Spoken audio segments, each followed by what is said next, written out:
अस्सलामुअलैकुम वरहमतुल्लाहि वबरकातुहू। मैं नसीर आज़मी आपकी खिदमत में ज़ैनबिया चैनल का एक इंतहाई मखसूस प्रोग्राम गुलिस्तान इल्म अदब लेकर हाज़िर हूँ। नाज़रीन, हमारा ये प्रोग्राम जो मुख्तलिफ़ इल्मी, समाजी, सियासी और अदबी शख्सियात के तारुफ़ पर मबनी है। वो अफराद जिन्होंने किसी भी शोबे में, किसी भी फील्ड में, ज़िंदगी के किसी भी हिस्से में कारहाय नुमायाँ अंजाम दिए हैं, हम चाहते हैं कि हमारे नाज़रीन उनसे मुतारिफ़ हो सके, उनका इंट्रोडक्शन हम पेश करें ताकि आपको ये पता चल सके कि आज भी हमारी कौम में जुमूद नहीं है, बल्कि हमारी कौम मुतहर्रिक है और किसी न किसी एतबार से कोई ना कोई कारनामा आज भी अंजाम दे रही है। इसके क़ब्ल बहुत सारे उलमाए किराम, शुअराए ज़वील एहतराम, उदबा आपकी खिदमत में गुलिस्तान इल्म व अदब के ज़ैल में हाज़िर हो चुके हैं। आज हमने अपने स्टूडियो में जिस मेहमान शख्सियत को ज़हमत दी है, उनका तारुफ़ मैं मुख्तसरन अर्ज़ करूँ, ये हैं मोहतरम जनाब सैयद हादी हसन ज़ैदी साहब। हादी भाई, मैं आपका खैर मक़दम करता हूँ अपने स्टूडियो में। कैसे मिजाज हैं आप? खैरियत से? हम बहुत दिनों से चाहते थे कि आपको हम यहाँ ज़हमत दें, चूँकि अपनी अपनी ज़िंदगी में जो अचीवमेंट्स हैं आपके, वो यकीनन काबिल सताइश हैं। हम चाहते थे कि हमारे नाज़रीन भी आपसे मुतारिफ़ होते। जनाब हादी हसन ज़ैदी साहब एक मुतवस्सित ख़ानदान से ताल्लुक़ रखने वाली शख्सियत, तालीमी सिलसिले को बुलंद मनाजिल तक पहुँचाने के बाद बैंकिंग से जुड़ गए और अल्हम्दुलिल्लाह इस शोबे में बहुत ही गिरां क़द्र और बुलंद पाया मकाम हासिल किया। यूनियन बैंक ऑफ इंडिया के जनरल मैनेजर रह करके आप उस फरीज़े से सबकदोश हुए हैं। एक आदमी जो बैंकिंग से ताल्लुक़ रखता हो, यकीनन उसकी फ़िक्र, उसकी सोच, उसका ख़याल कौम के अपलिफ्टमेंट की तरफ बहरहाल होगा। और इसी का सबूत जनाब हादी हसन ज़ैदी साहब ने दिया। जब आप अपने इस फ़राइज़ से सबकदोश हो गए तो ख़ामोश घर बैठना इन्होंने पसंद नहीं किया, बल्कि कौमी मामलात में बढ़ चढ़ कर हिस्सा लेते रहे। अल्हम्दुलिल्लाह आज हमारी कौम का एक बड़ा ही मखसूस, मशहूर और नामावर इदारा अंजुमन वज़ीफ़ा सादात, उस इदारे से आप वाबस्ता हुए और आज अल्हम्दुलिल्लाह उसके सदारत के मनसब पर फ़ायज़। आइए हादी भाई का तारुफ़ हादी भाई की ज़बानी सुना जाए। मैं चाहता हूँ कि नाज़रीन को आप इब्तिदान अपने हवाले से आगाह फरमाएँ। मुख्तसर सा अपना तारुफ़ आप पेश करें। बिस्मिल्लाहिर्रहमानिर्रहीम। सबसे पहले मैं ज़ैनबिया चैनल का बहुत बहुत शुक्रगुज़ार हूँ कि उन्होंने मुझे यहाँ के ऊपर आने का मौका दिया और कुछ अपनी बातें आपके सामने पेश करने का, जो कि अल्टीमेटली हमारी कौम के लिए और ख़ास तौर से हमारी जो ये नई पीढ़ी आ रही है और जो बच्चे पढ़ रहे हैं उनके लिए बहुत कारआमद साबित हो। मैं अपने बारे में सिर्फ इतना ही कहूँगा, मेरा नाम है सैयद हादी हसन ज़ैदी। मेरे वालिद का नाम है सैयद वसीउल हसन ज़ैदी। हम लोग ओरिजिनली जलाली ज़िला अलीगढ़ के रहने वाले हैं, लेकिन हमारे वालिद जो हैं वो शिफ्ट हो गए थे उन्नाव में। जहाँ तक कौमी जज्बे का इसका सवाल है वो तो अपनी जगह है, लेकिन मैं सिर्फ ये कहना चाहूँगा कि हमेशा हमने एक ही चीज़ कही कि जब तक आप अपने घर को छोड़ के आगे नहीं बढ़ेंगे या बाहर नहीं निकलेंगे, उस हद तक तरक्की के कोई रास्ते ज़्यादा नहीं खुलते। मेरे ही सामने बहुत सी मिसालें थीं, जैसे हमारे साथ कुछ लोगों ने ज्वाइन किया था, लेकिन जब उनको यहाँ बम्बई की जो ज़िंदगी थी, जो कि ट्रेनिंग पीरियड था हम लोगों का 2 साल का, उसमें जो यहाँ पे दुश्वारियाँ पेश आई थी, उसको देखते हुए बहुत से लोग ट्रेनिंग के दौरान में ही छोड़ के वापस चले गए। लेकिन वो उनका फेल था। मकसद कहना का ये है कि अगर आपके सामने कोई चैलेंज है तो उसको अगर आप एक्सेप्ट करेंगे और उसको फेस करेंगे तो ये आपकी सबसे बड़ी कामयाबी का ज़रिया होता है, और यही सबसे ज़्यादा आपको सेल्फ कॉन्फिडेंस पैदा करता है। और इसके बाद फिर आप कहीं के ऊपर ना पीछे रह सकते हैं, ना कहीं पर धोखा खा सकते हैं, ना कहीं के ऊपर किसी भी फील्ड में पीछे रह सकते हैं।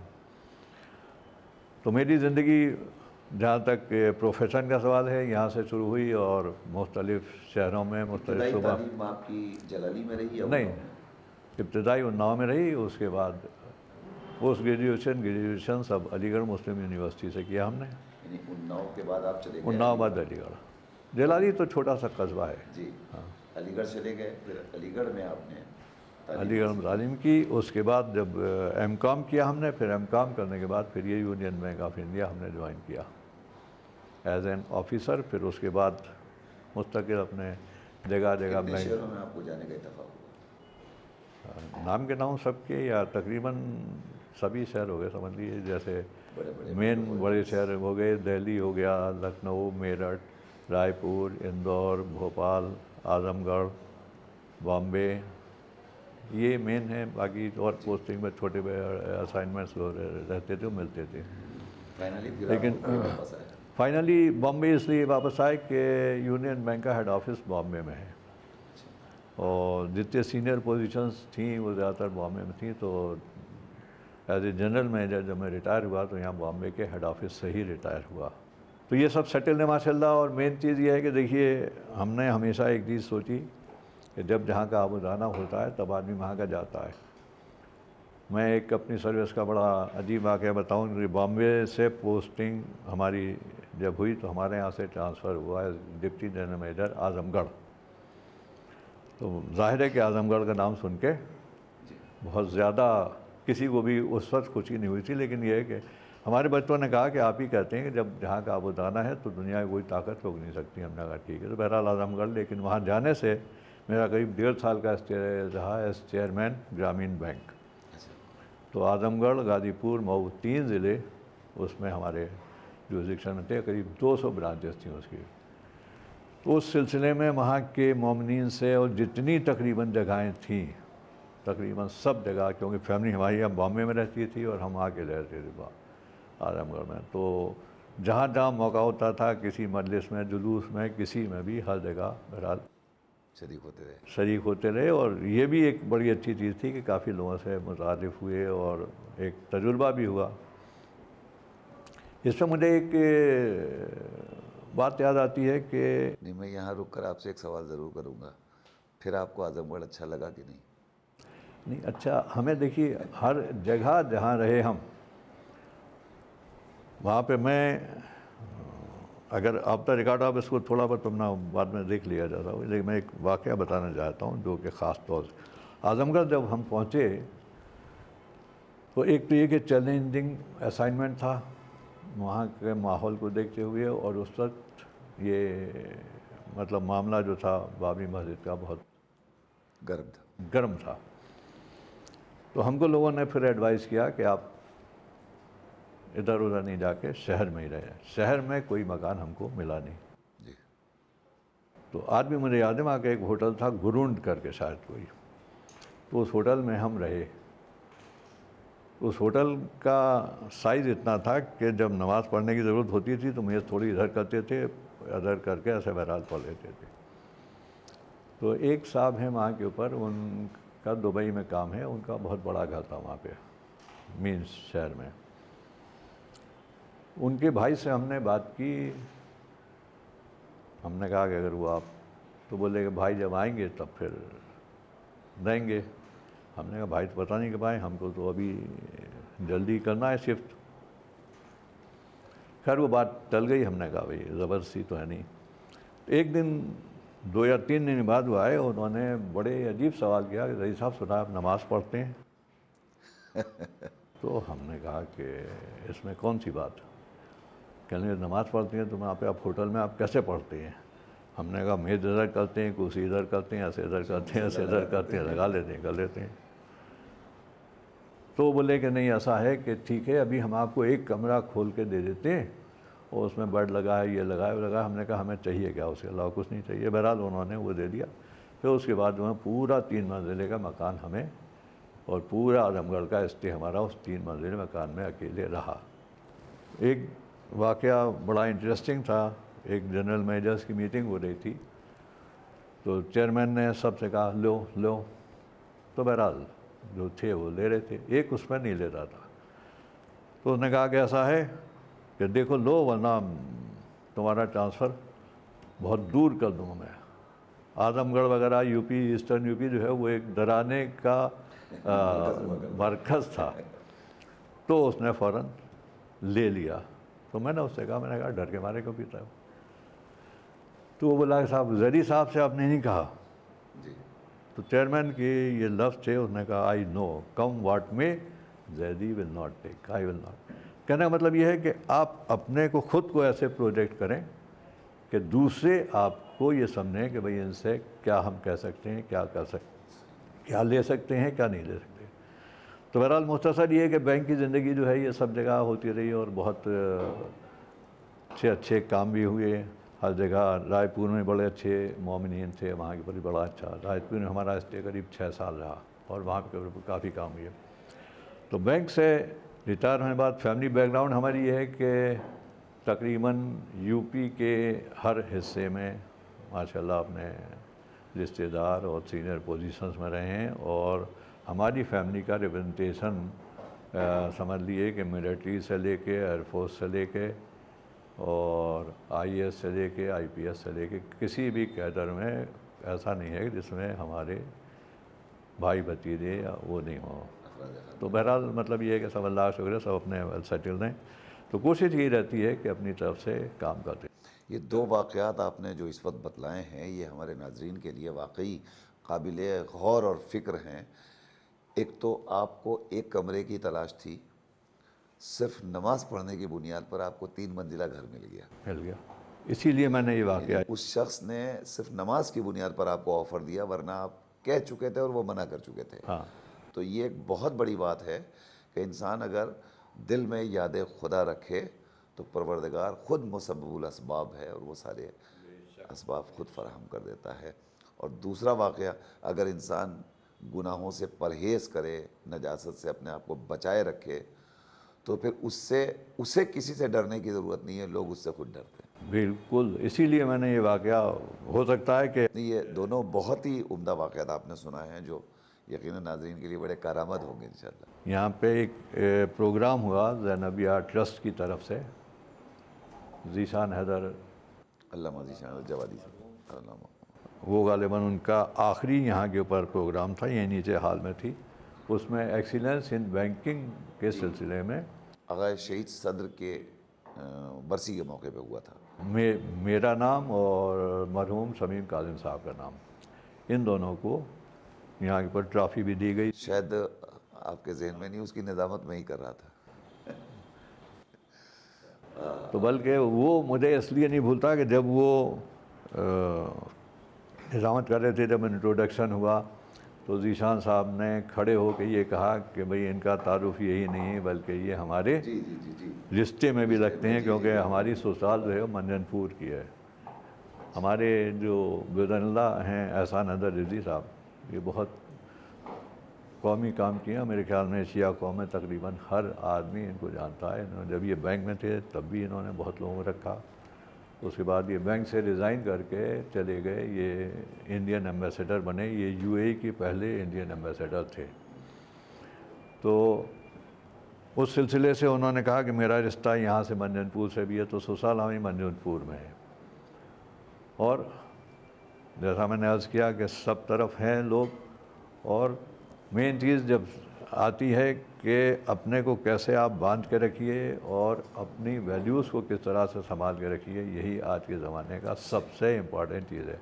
अगर आपने अपनी वैल्यूज़ खो दी तो आपके पास कुछ नहीं है। रिटायरमेंट के बाद फिर आप घर पे आराम फरमा रहे हैं या इसके अलावा क्या सिलसिला आपने शुरू? देखिए, आराम तो खैर ऐसा है कि मेरे ख्याल में शायद कभी भी हमने नहीं किया, क्योंकि बैंक में भी इतना दौड़ाया उन लोगों ने और इतनी जगह पोस्टिंग और एक से एक मुश्किल असाइनमेंट सही है, लेकिन अल्लाह का शुक्र है कि हर असाइनमेंट जो है वो अपने कामयाबी से होता रहा।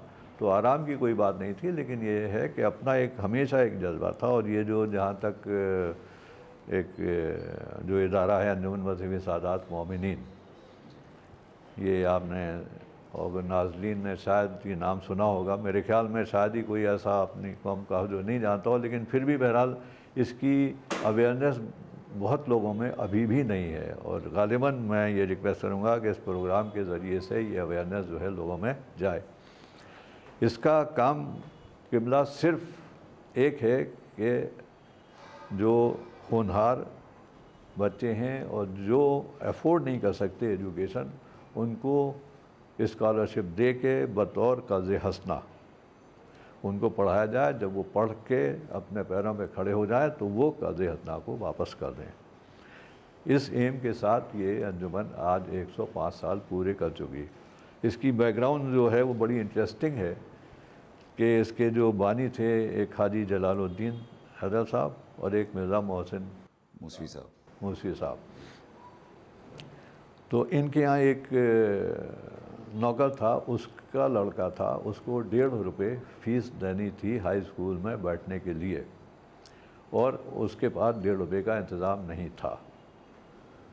तो जब सब तरफ से मायूस हो गया तो उसने इनसे कहा अपने मालिक से कि ऐसा है कल लास्ट डेट है वरना बैठ नहीं पाएगा। तो इन्होंने बहरहाल उसको फ़ीस दे दी। उस लड़के ने यूपी बोर्ड में टॉप किया हाई स्कूल में। तो तब इनको ये ख्याल आया कि अगर हम ये 1.5 रुपया नहीं देते तो इतना होनहार बच्चा हमारी कौम का पढ़ने से महरूम रह जाता। उस वक्त इन दोनों आदमियों ने तय किया कि हम दोनों जो हैं 2-2 रुपये दे के शुरू करेंगे। वो अंजुमन की बुनियाद जो पड़ी है वो 72 आने से 4.5 रुपये से शुरू हुई है, जिसका कंट्रीब्यूशन इन 2 आदमियों ने शुरू में किया। 72 आने की भी बैकग्राउंड बहरहाल है, कहने की ज़रूरत नहीं है।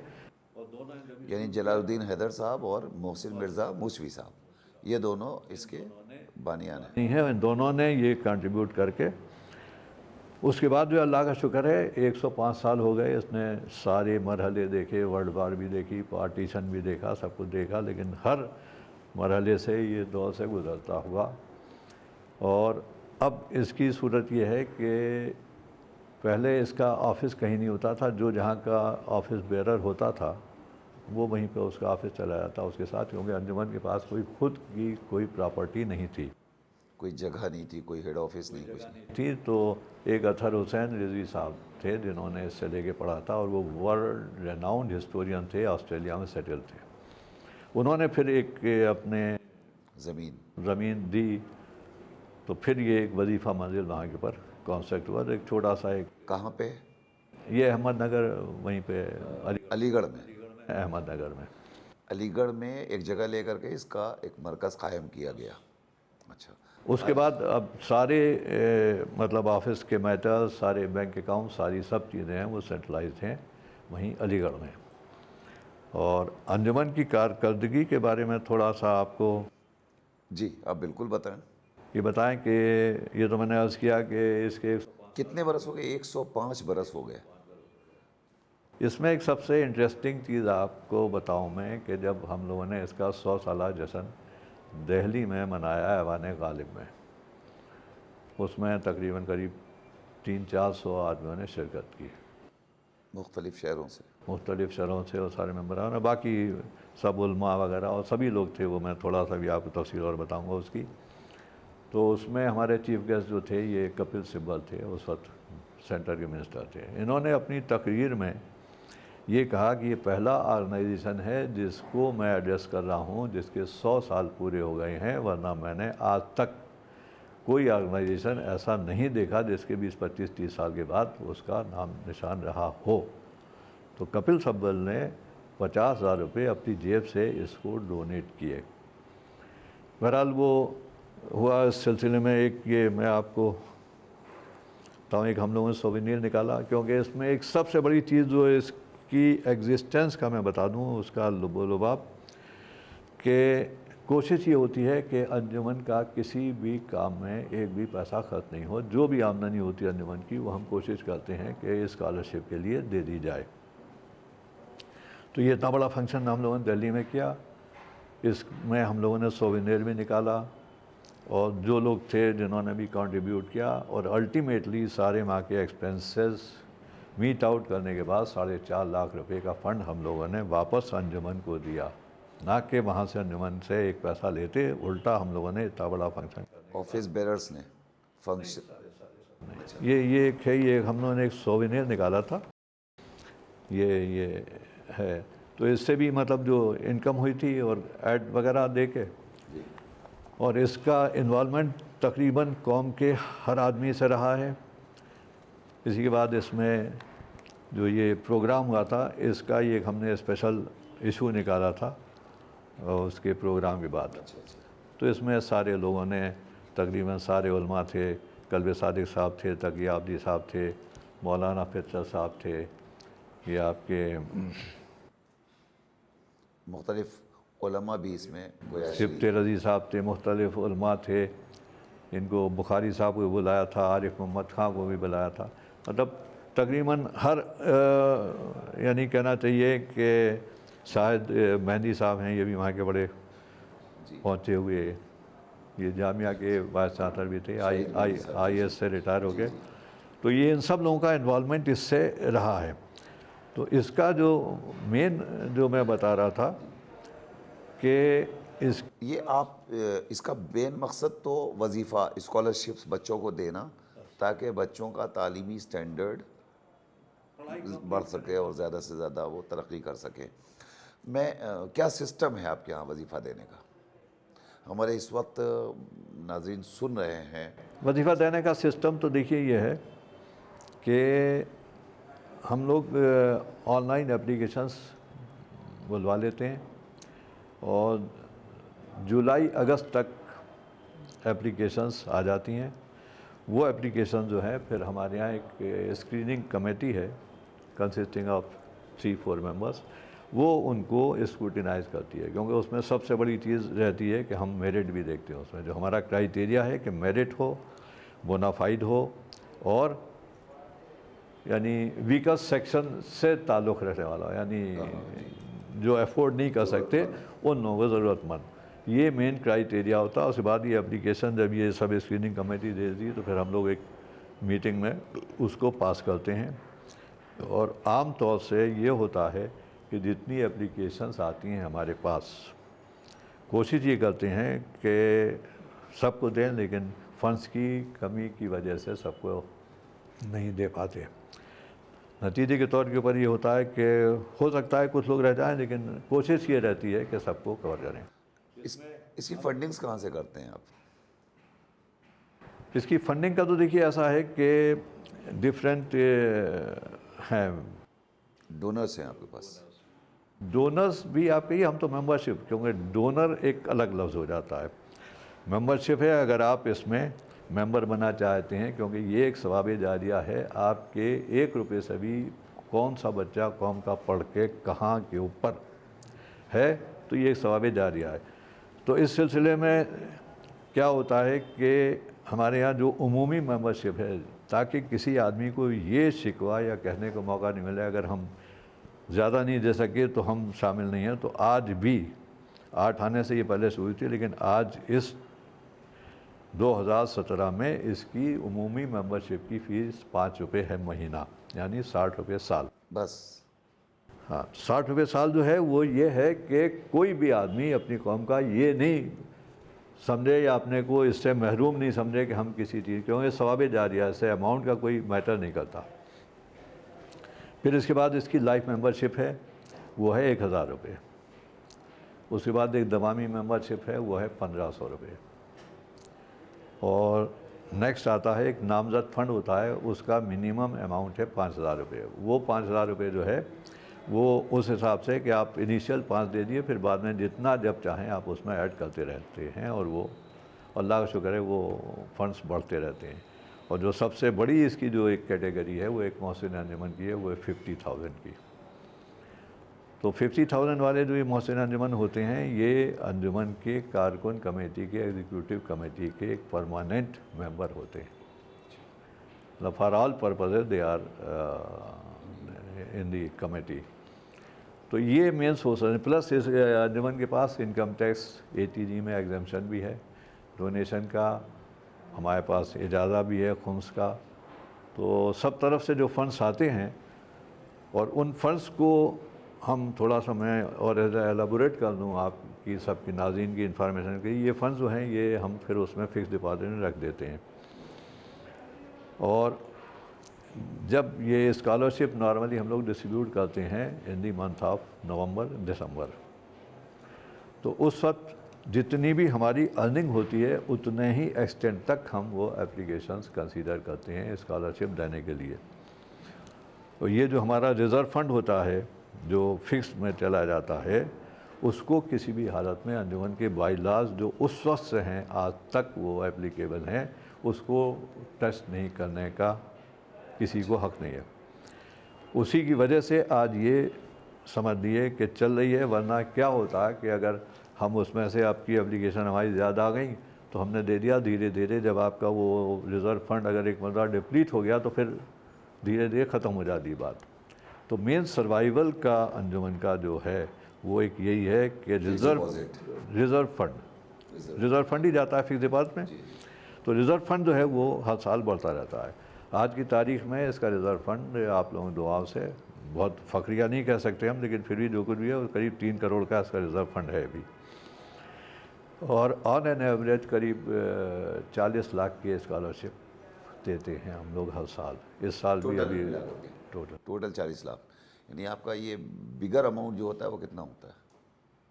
इसमें डिफरेंट कोर्सेज के डिफरेंट स्लैब्स हैं। सबसे बड़ा अमाउंट है इसमें 24,000 का। लेकिन वहाँ पे भी मैं एक चीज़ बहुत क्लियर कर दूँ कि आज जो फ़ी स्ट्रक्चर है सब जगह का, जो रिक्वायरमेंट है, बहुत फ्रैंकली हम लोग उसको पूरा नहीं कर पाते। किसी भी बच्चे का पूरा रिक्वायरमेंट फ़ीस का अंजुमन नहीं कर पाती, फॉर द सिंपल रीज़न कि उतने अंजुमन के पास पैसे नहीं होते। लेकिन फिर भी जिसे कहते हैं कि एक तरीके को सारा बहुत बड़ी चीज़ होती है, तो कुछ ना कुछ उससे मदद मिलती है, फिर काउंसलिंग भी होती है। फिर इतने हमारे चारों तरफ लोग हैं, तो उनसे हमारे करीब 115 लोकल सेक्रेटरीज़ हैं जो all over the country different cities में हैं, उनके ज़रिए भी ये सब ये कैनवसिंग होती है।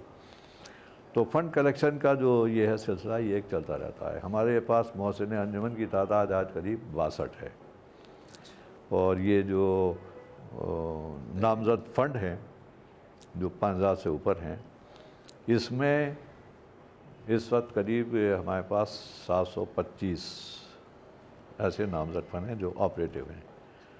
और एक मैं तो कहना चाहूँगा ख़ास तौर से मुबारकबाद की भी, और ये यहाँ के ऊपर आने की कुछ कहना चाहिए कि क्या कहूँ कि कुछ खुशकिस्मती थी। यहाँ आने से पहले अंजुमन की हिस्ट्री में पहली मरतबा हमको परसों के दिन 20 लाख रुपए का एक अकेला यकमुश्त नामज़द फ़ंड मिला है। अच्छा, अंजुमन की हिस्ट्री में कभी भी इतना बड़ा अमाउंट नहीं आया। और ये मैं सिर्फ ये कहूँगा कि सबकी दिली दुआएं और सबका खुलूस इसमें शामिल है। और बहरहाल और आप लोगों की मेहनत और लगन सभी की कंट्रीब्यूशन तो है। इसमें देखिए जितने भी लोग हैं सबकी मेहनत लगन और सबकी बेलौस। अंजुमन के ऑफिस बेरर्स का सिलेक्शन होता है या इलेक्शन होता है? उसका सिलेक्शन का सिस्टम यह है कि जो कारकुन कमेटी एक कहलाती है, कारकुन कमेटी में नॉर्मली 20 मेंबर इलेक्ट होते हैं बाय द मेंबर्स ऑफ अंजुमन। और वो 20 प्लस ये जो मनसबी मेंबर होते हैं और ये मोहसिन अंजुमन, मतलब जो ऑफिस बेरर्स और कमेटी मेंबर्स कहलाते हैं। तो कारकुन committee consist of all these persons, normally करीब 25-30 हो जाते हैं। तो कारकुन कमेटी के जो 20 इलेक्ट होते हैं, इनका इलेक्शन 3 साल में एक मरतबा होता है। अगर कोई आदमी 3 साल मतलब 3 टर्म लगातार इलेक्ट होता है तो वो ऑटोमेटिकली मनसबी मेंबर बन जाता है। ये एक क्राइटेरिया है। और अगर कोई भी आदमी को कंटिन्यूअस 3 साल तक कोई पोजीशन होल्ड करता है ऑफिस बेरर, तो वो मनसबी मेंबर बन जाता है। ये कमेटी जो है ये हर साल एक सालाना जलसा होता है, उसमें मीट करती है और हर साल जो ऑफिस बेरर्स होते हैं, प्रेसिडेंट, जनरल सेक्रेटरी और डिफरेंट डिपार्टमेंट्स के, इनका इलेक्शन होता है। वो इलेक्शन 1 साल के लिए होता है और हर साल वो इलेक्शन आदमी को कंटेस्ट करना है अगर करना है तो। और कोई भी आदमी 3 साल से मतलब 3 टर्म से ज़्यादा एट ए स्टेज कंटिन्यू नहीं कर सकता। उसकी वजह सिर्फ ये है कि किसी की मोनोपोली या किसी की दूसरे लोगों को वेस्टेड इंटरेस्ट नहीं डेवलप हो, ताकि जब आपकी हो गई जज्बात बिल्कुल साफ सुथरे रहे। तो मैं अपनी बताऊं कि मेरा 3 साल जब पूरे हो गए तो मुझे फिर 1 साल के लिए ब्रेक लेना पड़ा। और उसके बाद फिर 1 साल के बाद फिर लोगों ने बहरहाल इलेक्ट कर लिया। ये अब किसी हमारा 5वां साल है एज ए प्रेसिडेंट वजीफ़े सादात का। तो कहने का मतलब ये है कि ये जो कमेटी है यही ऑफिस बेरर इलेक्ट करती है। और ये ऑफिस बेरर जो हैं ये, जैसे मैंने अर्ज़ किया कि 1 साल का टर्म होता है, फिर उसके बाद डिपेंडिंग ऑन देयर परफॉर्मेंस वो अपना कंटिन्यू करते हैं। ये जो आप लोगों को स्कॉलरशिप्स दे रहे हैं, ये रिफंडेबल है या नॉन रिफंडेबल? इसमें देखिए दो चीज़ें हैं। जो खुम्स का पैसा हम दे रहे हैं वो नॉन रिफंडेबल होता है। कैसे फैसला कैसे करते हैं आप? उसके पास नॉर्मली क्राइटेरिया हमने ये बनाया हुआ है कि एक तो लड़कियों को प्रीफरेंस देते हैं और यतीमों को देते हैं प्रीफरेंस। वो एप्लीकेशन में डिटेल्स आती हैं, वो निकाल देते हैं हम लोग। तो जिस एक्सटेंट तक भी हमारे पास खुम्स आता है उसको हम उसमें दे देते हैं, तो वो रिफंडेबल नहीं होता। बाकी जो पैसा है वो रिफंडेबल होता है।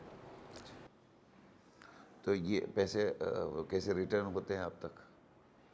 इसके लिए देखिए, जैसे मैंने अर्ज़ किया कि करीब 115 लोकल सेक्रेटरीज़ हैं प्लस ये ऑफिस और सारा अमला जो है इस काम पे लगा रहता है। रिमाइंडर देना, निकालना, कोशिश अपनी ये रहती है भाई जितनी जल्दी आ जाए, लेकिन अगर उसके बाद भी मेरे लड़के को ज़रूरत थी, उसने ले लिया और लेने के बाद वो तरक्की करते हुए हिंदुस्तान से बाहर चला गया।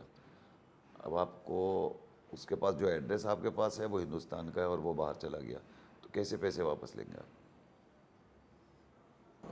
देखिए यहाँ पे बड़ी सिंपल सी चीज़ फिर एक आती है कि अगर उस आदमी में इतना, उसका ज़मीर अगर इतना अभी तक मरा नहीं है, साफ बात, तो वो जहाँ भी रहेगा वो अंजुमन के पैसे वापस करेगा। एक नहीं, मैं आपको बहुत सी मिसालें बता दूँ। लेकिन बहुत से लोग ऐसे हैं जिनके पास पैसे हैं, वो कहते हैं कर्ज़े हंसना है, अल्लाह जाने हम जाने, जवाब मिलता है। अच्छा।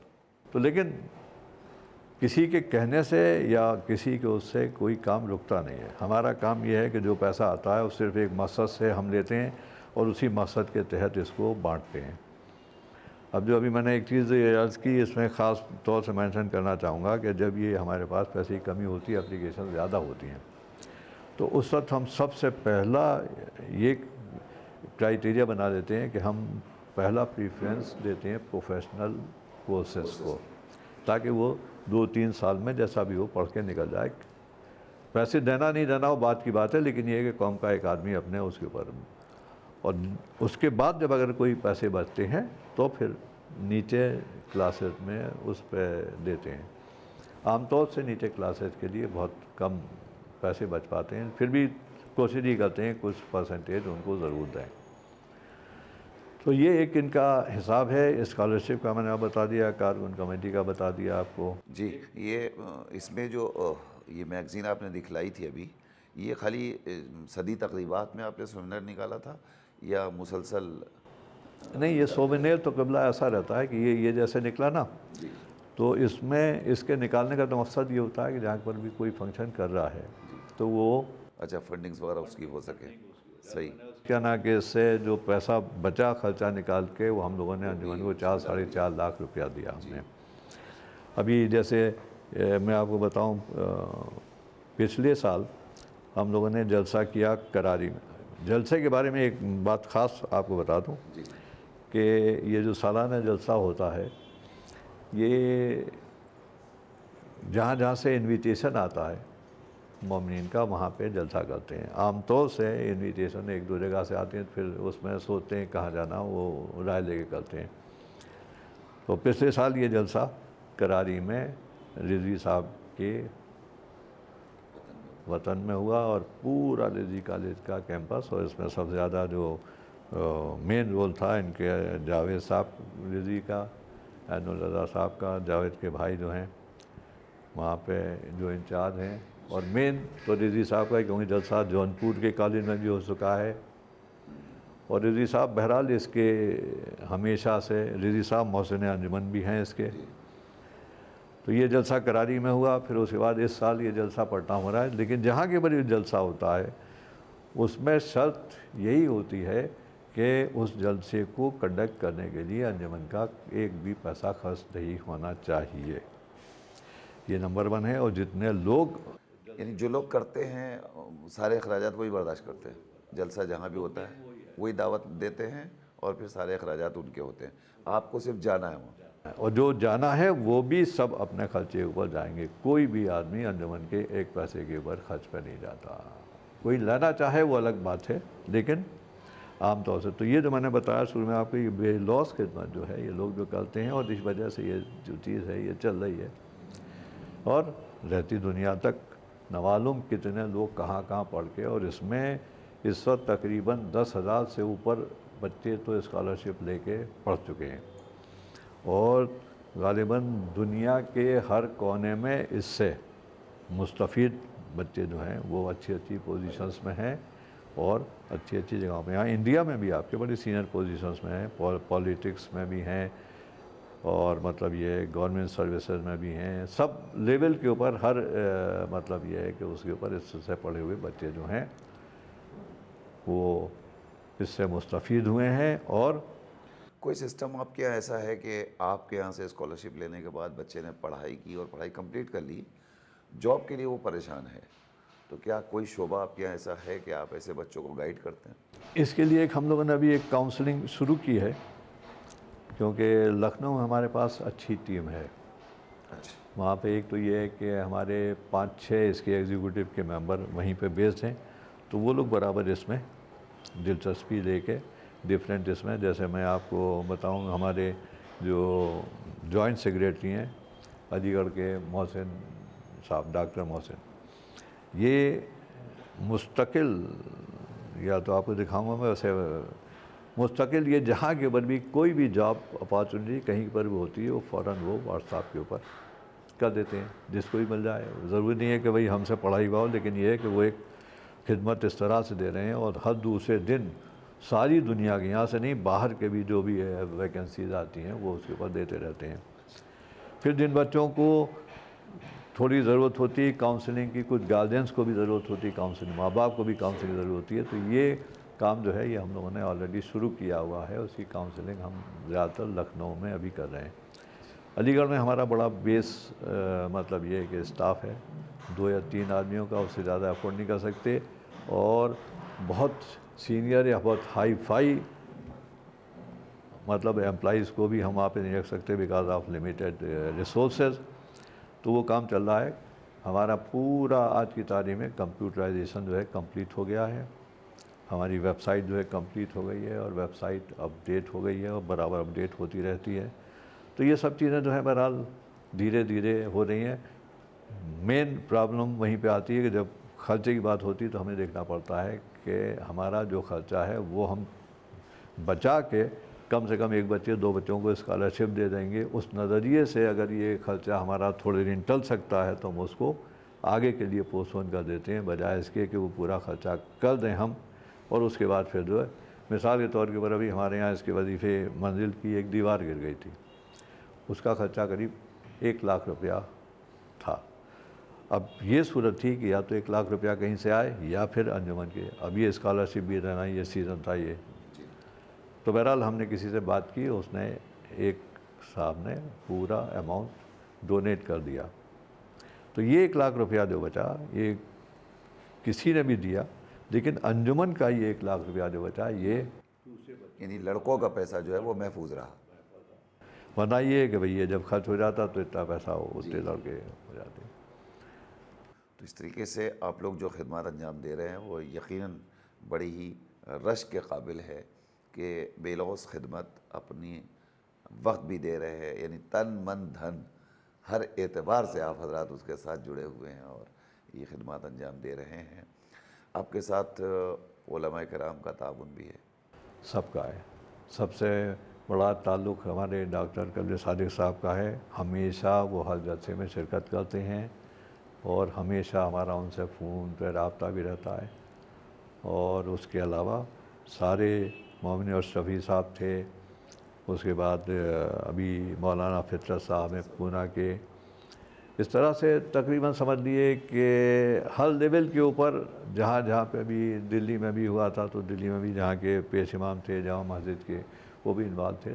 तो कोशिश हम ये करते हैं कि हर जगह के हर उलमा का ताउन, यहाँ अहमद अली आबदी साहब का ताउन सबसे ज़बरदस्त है इस मामले में।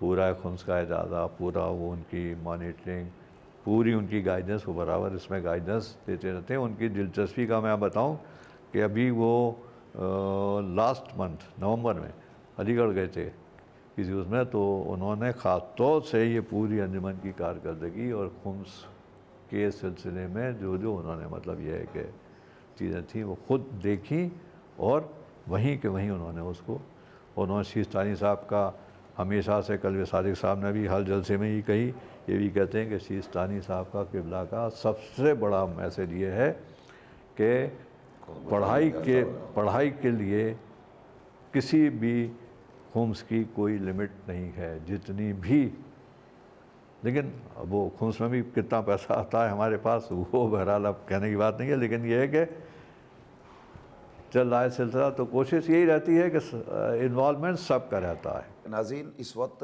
हमारे मोहतरम हादी ज़ेदी साहब जो अंजुमन वज़ीफ़ा सादात के प्रेसिडेंट हैं, वो जो बात कह रहे हैं ये काबिल गौर है। अगर आप अंजुमन का ताउन अपनी तरफ से करना चाहें तो यकीनन अंजुमन ज़रूरतमंद तो है ही, जबकि ये पैसा आप देंगे और कल आप ही के बच्चों को अगर ज़रूरत पड़ेगी तो ये पैसे वापस आप तक आ जाएंगे। ये पूरी एक चेन है जो चल रही है। लेकिन इसके अलावा जो अभी बात कही वो बहुत ज़रूरी है कि अगर आप 1000 रुपये लाइफ मेंबरी है इसकी, अगर आप ये देंगे अपने वालिदैन के लिए, अपने मरहूमीन के ईसाले सवाब के लिए, तो ज़ाहिर है कुछ नहीं है। हम ईसाले सवाब मुसलसल करते हैं मजालिस के ज़रिए, नज़र न्याज के ज़रिए। तो अगर हम 1000 रुपये इस नेक काम और दीनी काम में देना चाहें, जिससे हमारी कौम के एक बच्चे की पढ़ाई में भी अगर ये लग गया और उसका मुस्तकबिल संवर गया, तो रहती दुनिया तक जब तक वो और उसके बाद की नस्ल इससे फ़ायदा उठाती रहेगी, आपके मरहूमीन को ईसाले सवाब होता रहेगा। लिहाजा मैं समझता हूँ कि आप लोगों को आगे आना चाहिए और यकीनन आज से आमदगी कीजिए और इसके मुस्तकिल मेंबर बनने की कोशिश कीजिए। सिर्फ 1000 रुपये। एक चीज़ मैं ज़रूर बताना चाहूँगा यहाँ पे, ये जितनी भी स्कॉलरशिप्स की एप्लीकेशंस आती हैं, चाहे आपने 10 लाख रुपया दिया हो, चाहे आपने 5 लाख रुपया दिया हो, लेकिन किसी भी आदमी को ये हक़ नहीं है कि वो एक लेटर लिख के भेज दे कि साहब ये लड़के भेजा हूँ इसको स्कॉलरशिप दे दें। अगर वो लड़का ये जो क्राइटेरिया मैंने बताया उसके ऊपर स्क्रीनिंग कमेटी के उसमें नाम्स में नहीं आता है तो स्कॉलरशिप नहीं देंगे। तो ये कोई सिफारिश और फरमाइश नहीं चलती, एप्लीकेशन वाला हिसाब नहीं है। तो मैंने उनसे कहा कि कम से कम आप टू स्टार्ट विथ एक फ़ंड तो आप क्रिएट कर दिए, बहरहाल बहुत अच्छा, बहुत अच्छा। आगे फिर अच्छा ही अच्छा है, आगे फिर आगे नहीं आई कोई। चलिए ठीक है।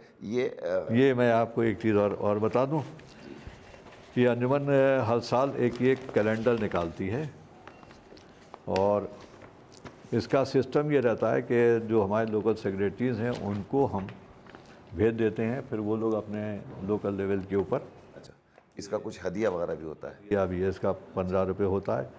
तो इन्हीं लफ्ज़ों के साथ मैं एक मरतबा फिर आप सबका, नाज़रीन का, कि आपने मुझे इतनी देर सुना, और नसीर भाई का, जावेद रज़ी साहब का, अख्तर रज़ी साहब का और सारे ज़ैनबिया के कंसर्न मौलाना में सबसे इम्पॉर्टेंट नाम ज़हीर अब्बास साहब का लेना मैं भूल गया। सबसे ज़्यादा एक्टिव रोल मौलाना ज़हीर अब्बास साहब का हमेशा से अंजुमन में रहा है। जब भी बाहर जाते हैं वहाँ से लेके आते हैं। बहुत बहुत शुक्रिया हादी भाई। इंशाल्लाह हम उम्मीद करते हैं कि हमारे नाज़रीन तक हमारा ये मैसेज पहुँचेगा। और नाज़रीन, हम अपनी खिदमत भी आपसे भी वादा करते हैं कि जो कुछ मुमकिन है हम अपनी तरफ से भी आपकी खिदमत में हर वक्त हाजिर हैं। इसी के साथ साथ बहुत बहुत शुक्रिया। नाज़रीन, हम फिर मुलाकात करेंगे इंशाल्लाह आइंदा किसी न किसी शख्सियत के साथ। तब तक के लिए हमें पूरी टीम के साथ इजाज़त दीजिए। खुदा हाफिज़।